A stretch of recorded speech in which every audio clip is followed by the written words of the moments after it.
Muito obrigada por você estar aqui na Rádio Web Fraternidade. Nesse momento, nós vamos começar mais um programa da série de programas que nós estamos veiculando aqui na rádio sobre autismo, ou TEA, transtorno do espectro do autismo, como é conhecido. Eu já me apresentei em programa anterior. Meu nome é Cristina, minha terceira filha, caçula, de 19 anos, ela é autista. E eu venho, então, trabalhando como voluntária na disseminação de informações sobre o autismo. Sou espírita e a gente está trazendo, nessa série de programas, um olhar diferenciado para o autismo em relação ao espiritismo. A gente vai falando disso ao longo dos programas. Hoje eu estou aqui com a doutora Thaís Silveira Moriyama. Ela vai se apresentar para vocês. É alguém que vai falar com muita propriedade do autismo e eu estou muito, muito, muito feliz e honrada de ter ela aqui com a gente hoje. Então eu te passo a palavra para você se apresentar, doutora Thaís, por favor. Oi, gente, tudo bem? Eu sou Thaís, eu sou psiquiatra da infância e da adolescência, estou falando com vocês aqui de São Paulo e tenho um carinho enorme por esse tema, fiquei super feliz de ser convidada, porque eu sou uma pessoa do espectro do autismo e eu acredito demais que a gente precisa falar sobre isso e precisa falar de coração aberto, de mente aberta, e para que todo mundo que tem contato ou não sabe, mas tem contato com pessoas do espectro do autismo, possa entender melhor essa questão. Então, vamos lá. Doutora Thaís, é muito recorrente o autismo, não é? Você falou, provavelmente você convive com alguém e não sabe que essa pessoa é autista. É uma síndrome que tem uma prevalência muito grande, não é mesmo? Se a gente for pensar no diagnóstico formal, especialmente com critérios diagnósticos mais restritos, até não é uma prevalência tão alta, não entra nos transtornos mentais comuns, que a gente chama, né, como depressão, ansiedade, que é muito comum. Mas a gente sabe que o autismo é um espectro de apresentações clínicas. Então, antigamente, era muito importante essa coisa de você classificar, é ou não é autista. Eu acredito muito mais que a gente tem que compreender o mecanismo de funcionamento por trás do autismo, entender que tanto de autista cada um de nós é. Quase sempre, quando você faz um diagnóstico de autismo, que você vai olhar para a família, a gente consegue identificar traços em outros familiares que não chegam no nível de sintomas para causar uma disfunção, para estar causando muito sofrimento, mas que estão presentes ali. Então, se a gente for considerar os fenótipos que a gente chama, né, as apresentações clínicas mais leves, é muito mais comum do que qualquer estudo já mostrou. E também, aí eu quero lembrar uma coisa para os pais que eventualmente estão nos ouvindo, que receberam um diagnóstico recente de uma criança, é muito variável a apresentação. Por isso que a gente provavelmente convive com pessoas do espectro e não sabe. A gente não sabe porque a ideia que você faz sobre o que é uma pessoa do espectro do autismo talvez esteja equivocada.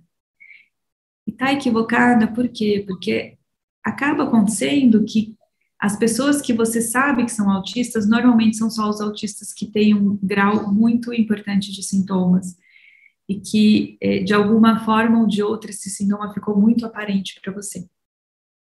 Então, para mim é super importante poder dizer que eu estou no espectro do autismo e digo para vocês, eu como psiquiatra, entendendo um pouquinho, né, desse transtorno, convivo com muitas e muitas pessoas que eu sei que são do espectro, mas que eu sei que elas próprias não sabem e que no contexto social delas ninguém reconhece. E é importante saber? Você acha que ajuda a saber? Para mim, é muito importante saber tudo sobre nós mesmos, que a gente puder conhecer. Eu não acho muito importante essa história da gente criar diagnósticos. O que eu acho importante é você entender o seu funcionamento. Quais são as coisas que são fáceis para mim, quais são as coisas que são difíceis, quais são as coisas que eu tolero bem, quais são as coisas que eu tolero mal. E, às vezes, ler sobre o transtorno do espectro do autismo para alguém que é do espectro do autismo traz essa compreensão. Então, nesse sentido, eu diria que sim, se a gente pudesse estudar cada um de nós, entendendo nossas particularidades, isso só nos traria alívio, isso só nos traria potencialidade para uma melhor adaptação. Eu tenho uma amiga que foi diagnosticada recentemente, ela tem altas habilidades. Então, sempre chamou atenção a inteligência dela acima da média. E todo mundo sempre bateu só nessa tecla, e por isso não notaram uma série de outros sintomas. E ela diz que ela se sentia muito mal, porque, por exemplo, ela ia numa festa, ela queria ir, ela gostava de estar ali, mas aquilo sugava dela uma energia fora do comum. Com meia hora ela tinha que ir embora. E no outro dia, ou nos outros dias, ela não queria ver ninguém. E ela não estava mal, ela não estava triste, ela não estava deprimida, não tinha acontecido nada, ninguém tinha brigado com ela, mas ela não conseguia entender o porquê. Ela estava drenada de energia, do tanto que essa interação social demandou dela. Então, hoje, quando ela recebeu o diagnóstico, ela falou assim, tudo faz sentido agora, as peças estão se encaixando. Eu não sou uma fraude, porque ela achava que ela era uma fraude. Por que ela estava gostando tanto de ter ido na festa, de estar ali, mesmo que só por meia hora? E por que depois ela não queria ver nem a mãe dela? Então, eu acho que é por aí, né? Ah, é super. É por aí, e eu acho que também tem uma coisa muito legal te ouvindo, eu estava pensando, né? Tem sido mais comum esses relatos de pessoas que buscam por um diagnóstico na vida adulta, né? Isso. Que são pessoas, imagino que tua amiga está nesse caso, né? Que tem um funcionamento normal, né? Tá aí, vai em festa, tem a vida, tem um trabalho, tudo isso. Eu fico muito feliz de ver que a gente está progredindo bastante nessa questão, né, de divulgar os transtornos do espectro do autismo. Eu tenho para mim que uma das coisas que facilita é que muitas pessoas do espectro, elas estão mais preocupadas, né, com questões lógicas, racionais, do que propriamente com questões de reputação social. Então, isso é um dos grandes impedimentos para uma pessoa receber um diagnóstico e ficar bem com isso, é a preocupação que a pessoa tem com a reputação social dela em virtude de ter o diagnóstico, né?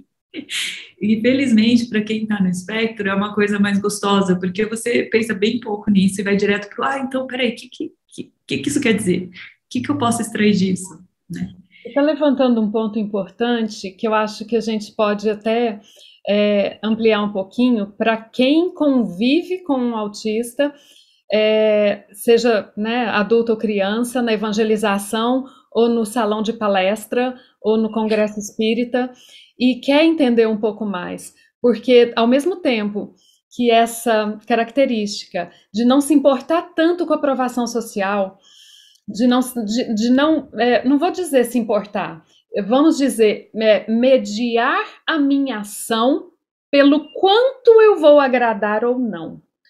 Quando falta esse elemento, você não vai conseguir dizer para o evangelizando, ou para o aluninho da evangelização lá da, como que fala? Educação espírita, né? A gente não fala mais evangelização, educação espírita. Para aquela criança da educação espírita, você não vai mais falar para ela assim, olha, vamos ficar até o final dessa história, que depois todo mundo vai ganhar um chocolate. Ou então, olha, não vamos ficar andando do lado do outro para a sala, porque tá todo mundo achando isso muito feio. Não medir, assim, né? Ele não vai se regular, ele não vai mover o desejo dele e se movimentar para o seu desejo dele ficar quieto porque você está achando feio, ou porque o fulano está olhando para ele torto. Então, a gente precisa achar uma nova maneira de abordar. Por isso que o autismo, ele é esse grande desafio, porque ele mexe com os seus conceitos, com as suas estratégias, com aquilo que você tinha como certo e que, de repente, diante do autista, não tem mais aquela validade, não é? Não, mas eu acho ouvindo, né? Até o chocolate talvez funcione, porque tem um ganho real, né? A criança ia pensar, não, vou ganhar um chocolate. Mas, de fato, especialmente, óbvio, né, sempre que você fala em espectro do autismo, tem níveis, né, de, inclusive, preocupação com essa questão de reputação, zelo por imagem, mas a maioria não prioriza isso, né, frente a se saciar. E para manejo da criança, o que a gente mais usa, infelizmente, se você for escutar pessoas tentando educar crianças, é chantagem emocional. É tipo, faça isso que eu vou ficar feliz, não faça aquilo porque eu vou ficar triste. Se for pensar a nota na escola, né? É um reforço social. Porque você tirou um 10, você é superior aos outros. É isso que quer dizer uma nota, infelizmente, para a criança. A criança do espectro do autismo, ela é super pragmática. Então, é muito engraçado, porque a maioria, se você vai conversar, eles têm um senso muito lógico sobre como lidar com as coisas, que é, se eu fizer tal coisa, minha mãe fica triste. Mas se eu não fizer, eu fico triste. Então, por que eu vou escolher eu ficar triste ao invés da minha mãe ficar triste? Ainda mais que ele sabe o quanto triste eles vão ficar, e ele sabe que a mãe fica triste de mentirinha, né, gente? Vamos combinar. É um conceito básico. Então, sim, é importante conhecer como a mente das pessoas funciona e também não se assustar, né? Porque a impressão que dá para muitas pessoas é, nossa, que pessoa sem consideração, então não vai ter empatia, vai ser um sociopata, é fácil para ele matar. Tipo, nossa, não tem nada a ver, né? Porque não é porque você não está priorizando a sua reputação que você necessariamente vai se tornar uma pessoa que não se importa com fazer coisas que firam os outros. São duas coisas bem diferentes. Exatamente.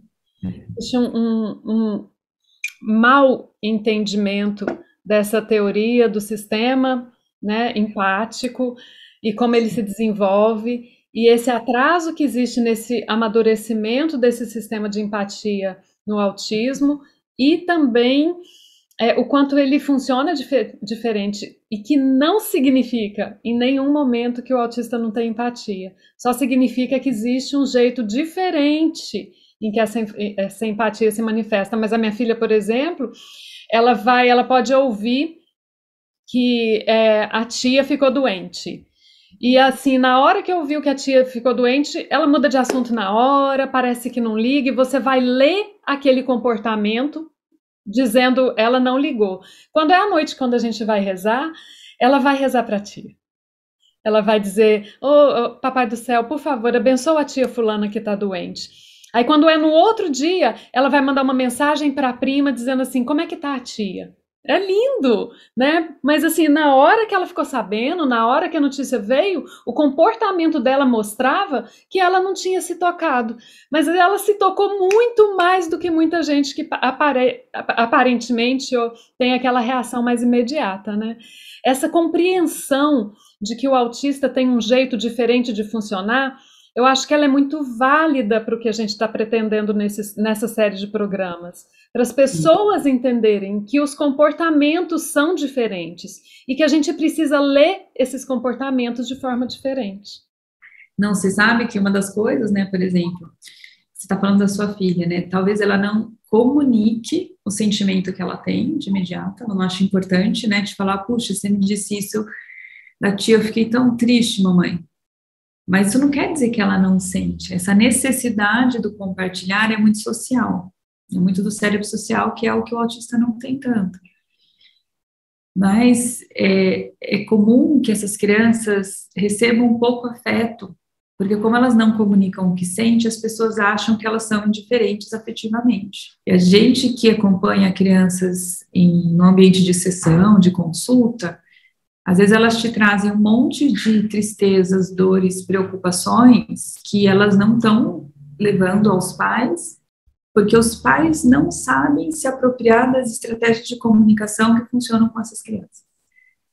Então, é uma questão desafiadora. Eu imagino que nosso futuro enquanto humanidade é a gente compreender as diversidades e aprender a interagir melhor, considerando a diversidade do outro. Perfeito. Muitas vezes as pessoas falam, olha, eu não tenho filho autista, eu não tenho muito contato com pessoas autistas, mas ouvir sobre autismo me ajuda a entender muito das outras pessoas também. E eu acho isso fantástico. Então, se você está aqui ouvindo a gente, muito obrigada pelo seu interesse, que isso possa acrescentar no seu entendimento da diversidade humana. Nós estamos aqui conversando sobre a importância de nós, dentro da doutrina espírita, entendermos a diversidade humana.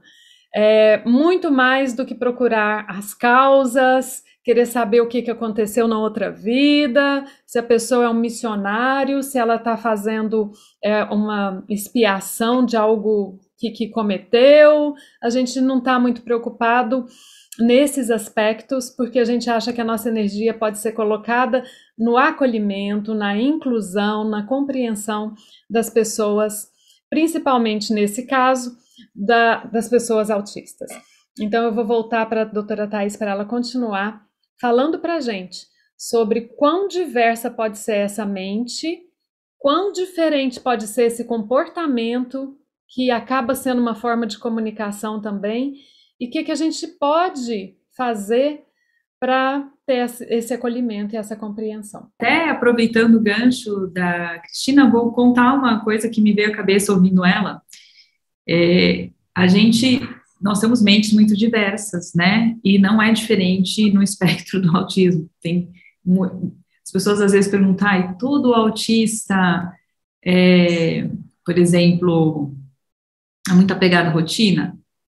Tende a ser, mas nem todo, porque não existe todo mundo que compartilha um traço, vai compartilhar todos os traços, né?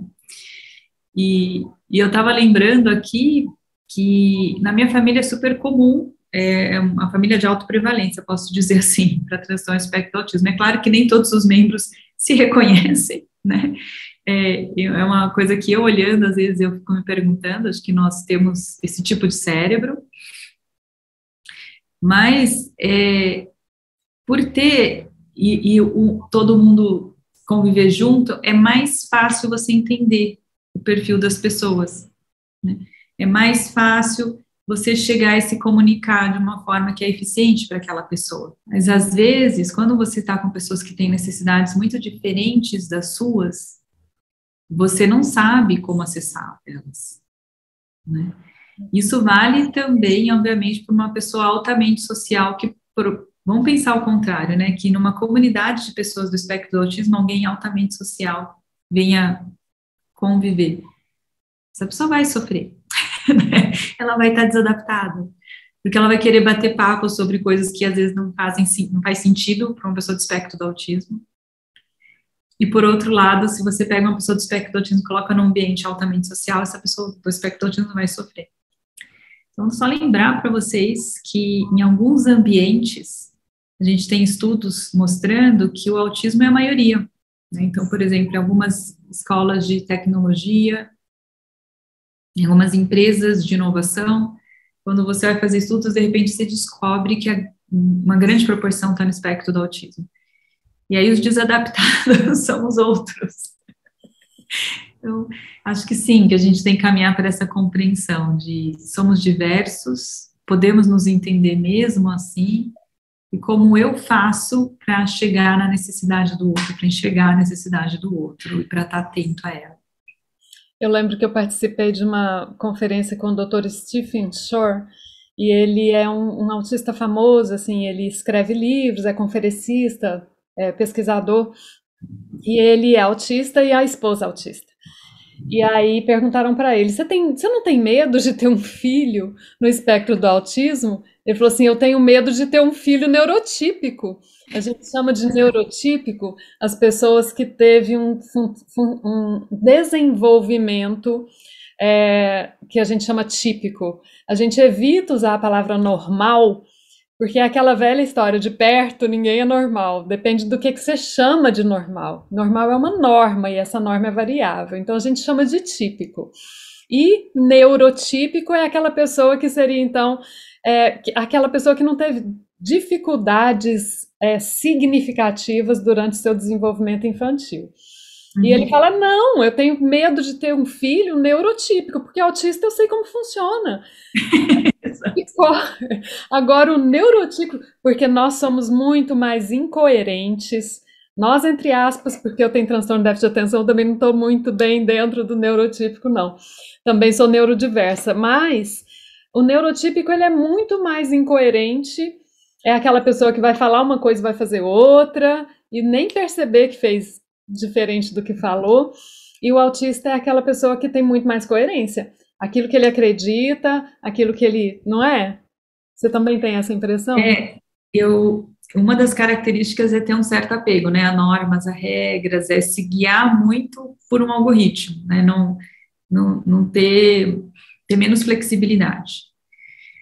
Não que, de novo, né, a gente está falando de um espectro, tem de um espectro que você tem todo tipo de apresentação, né, às vezes as pessoas falam, é isso, gente, nem todo autista é preguiçoso, nem todo autista é esforçado, tem autista esforçado, tem autista preguiçoso, tem autista que é mais carinhoso, menos carinhoso, tem de tudo, mas de forma geral, tende-se a ser mais coerente com regras, isso com certeza.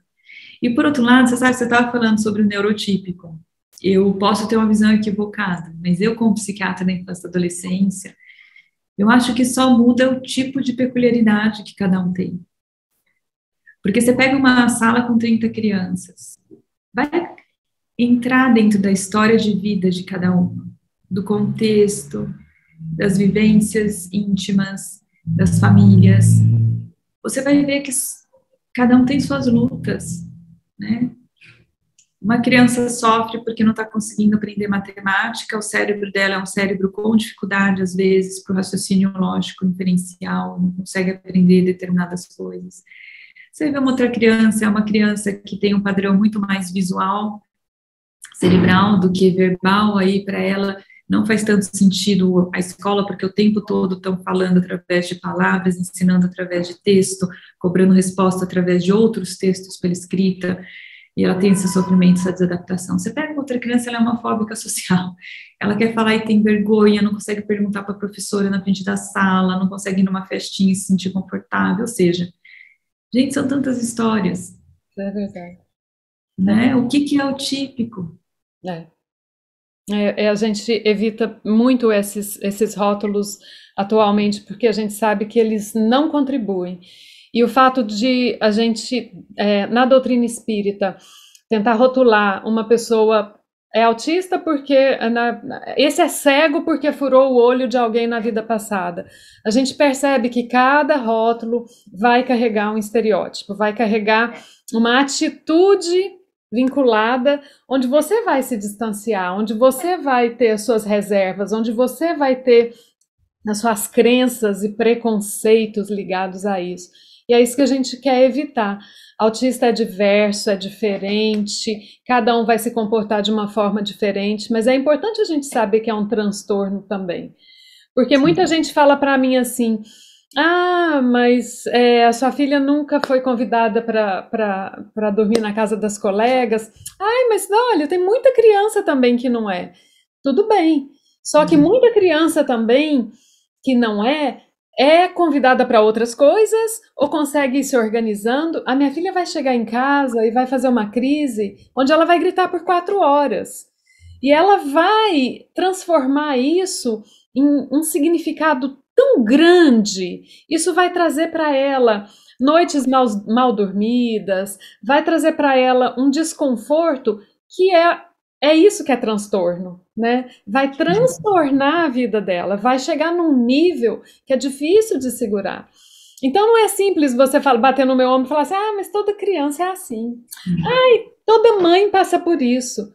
Porque nós estamos falando de algo que é transtorno. Ao mesmo tempo que a gente não quer rotular e dizer só o autista, e a gente quer que a gente entenda que a diversidade ela está presente em todos os ambientes e que é preciso que a gente acolha e entenda que do nosso lado uma pessoa que não parece pode estar passando por uma dificuldade imensa sem parecer. Ao mesmo tempo que a gente quer esse entendimento, a gente também precisa entender que para algumas pessoas ainda é mais difícil e precisa de mais paciência, de mais compreensão e de mais olhares atentos.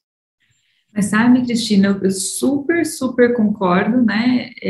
A diferença entre doença e transtorno é essa, né? Doença é uma coisa que é anormal, o transtorno não, é uma coisa que, a despeito de ser normal ou não, ele te causa problemas, ele te causa sofrimento e disfunção, né? E na psiquiatria a gente só tem transtornos, a gente não tem doenças. São, né, todos os traços presentes em quem tem um transtorno são traços que podem estar presentes na população. Por exemplo, depressão e tristeza. Qual que é a diferença? A depressão é mais do que uma tristeza, porque é uma tristeza prolongada que não só está causando o sofrimento inerente a ela, mas está causando uma repercussão maior na tua vida, né? Uma disfunção maior. Interessante. Né? A ansiedade, o medo e assim por diante. Mas eu acho que é importante a gente pensar também, importa mais, na minha opinião, o nível de sofrimento de uma pessoa e o nível de dificuldade do que qual é o diagnóstico. Porque, às vezes, a pessoa está no espectro do autismo e ela, seja pelo nível de inabilidade que ela tem, seja porque ela teve habilidades compensatórias, seja porque ela está num contexto onde a inabilidade dela é compensada ou não causa incômodo, não importa. Ela tem um diagnóstico, mas ela não vai ter esse sofrimento, ou tanto sofrimento. Sim. E às vezes você tem uma pessoa que tem pouco sintoma, um nível de inabilidade baixo, mas o contexto dela ou as outras habilidades dela não são suficientes para compensar aquilo e ela vai ter muito sofrimento. A empatia, eu acho que é um pouco isso, né? A gente ser capaz de ir para a jornada do outro, né? Compreender o que essa pessoa está passando, e aí entra essa questão, né, de tem que existir tolerância da nossa parte, sempre que existir sofrimento para o outro na nossa ação, né? A gente tem que mudar, a gente tem que procurar formas de melhorar, ou pelo menos de pensar soluções que causem menos prejuízo, né, para quem está no entorno. E não é, às vezes as pessoas escutam a gente falar dessa forma e acham, então vocês querem passar a mão na cabeça, todo mundo que está sofrendo tem que ter tudo. Não é isso. Mas é que vamos pegar a questão do autismo, né? A pessoa que está no espectro, às vezes é um pouco inflexível e sofre muito com questões de não ter previsibilidade ou com quebras de rotina. E, de repente, assim, você está num ambiente social, uma pessoa do espectro autista pode fazer uma crise comportamental quando as coisas fogem minimamente do esperado. Algumas, né, pessoas, não todas.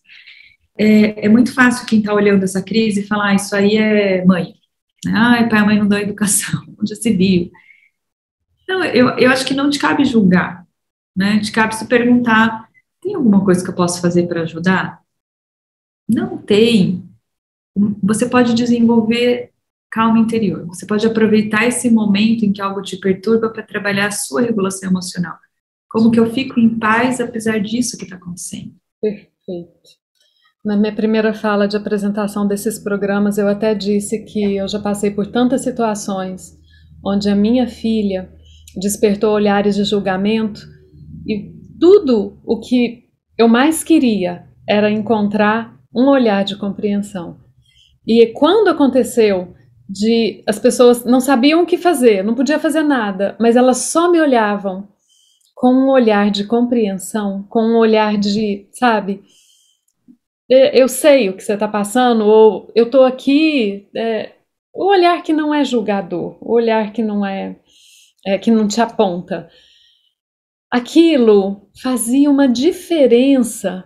Porque, né, eu costumo muito dizer, quando uma pessoa está em crise, ela está desregulada, ela está emocionalmente desequilibrada.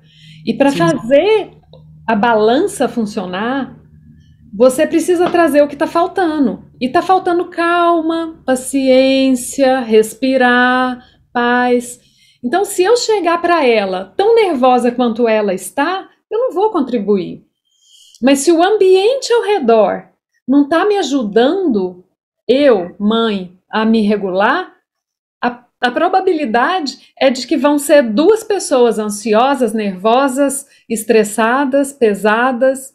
Mas se tem um elemento ali que fala assim, fica com ela, tá tudo bem, tá tranquilo, né? Deixa ela no tempo dela. aquilo me traz aquilo que estava faltando. E aí eu posso levar para essa balança um pouco de calma, de paciência e dizer para ela, tá tudo bem. Eu sei que você está agora passando por um momento difícil, não é sua culpa. Passe pelo seu processo, porque as crises eu percebo isso, né? Precisa vir.